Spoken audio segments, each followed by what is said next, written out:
प्यारे बच्चों, कैसे हैं आप सब लोग? अच्छे हैं? देखिए, आज हम आपकी पाठ्य पुस्तक आकृति के पाठ 12 रक्त और हमारा शरीर पाठ का भाषा ज्ञान करेंगे। तो चलिए शुरू करते हैं। देखिए, आपकी पृष्ठ संख्या है 71। कितनी है पृष्ठ संख्या? 71। 71 पर प्रश्न संख्या 7 देखिए, तुकांत शब्द लिखो। अब आप सबको पता है ना तुकांत शब्द कौन से होते हैं? जो समान तुक वाले होते हैं। जैसे आना है, अब आना शब्द के तुकांत शब्द लिखने हैं। जाना, खाना, पाना। उसी तरह आपका पहला शब्द है भूख। भूख का तुकांत शब्द लिखना है तो क्या होगा? जैसे कि सूख। तो हम यहाँ लिख देंगे सूख। समझ आया? तो अब देखिए, इसी तरह से बाकी के जो शब्द हैं उनके तुकांत वाले शब्द आपको स्वयं से लिखने हैं। अब आ जाइए प्रश्न संख्या 8 पर। क्या है? शब्दों में से शब्द ढूंढकर शब्द युग्म बनाओ। आपको यहाँ कुछ शब्द दिख रहे हैं। अब ये चार शब्द हैं जिसमें से किन्हीं दो के युग्म बने हुए हैं। जैसे पहला है आपका बच्चे, कहना, कच्चे, सुनना।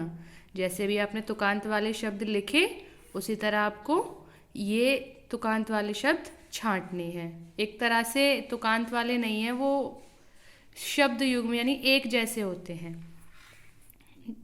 जैसे बच्चे के साथ कहना तो हम लगाएंगे नहीं, बच्चे कहना।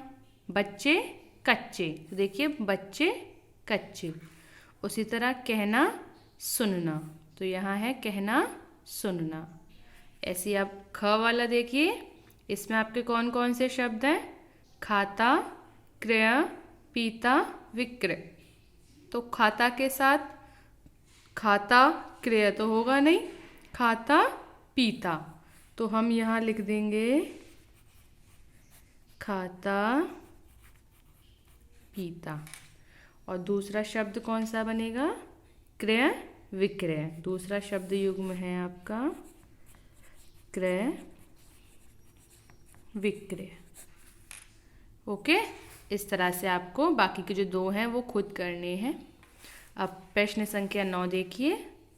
पीठ ठोकना एक मुहावरा है जिसका अर्थ है शाबाशी देना। दिए गए मुहावरों को उनके अर्थ से मिलाओ। अब आपने मुहावरे किए हैं ना, जैसा यहाँ एक मुहावरा दिया है पीठ ठोकना, उसका अर्थ होता है शाबाशी देना। तो उसी तरह यहाँ कुछ मुहावरे हैं और उनके अर्थ जो हैं इधर लिखे हुए हैं। आपको सही अर्थ को पहचानना है और उससे मिलाना है। जैसे आपका पहला है लोहे के चने चबाना। अब लोहे के चने चबाना का मतलब क्या है? गड़बड़ होना, लज्जित होना, कठिन काम करना या खुशियाँ मनाना। तो लोहे के चने चबाना मुहावरे का अर्थ है कठिन काम करना। तो हम इस मुहावरे को मिला देंगे इसके अर्थ से। ठीक है? तो इस तरह बाकी के जो 3 मुहावरे हैं उन्हें आपको देखना है, इनको पढ़ना है और सही मुहावरे के साथ मिलाना है।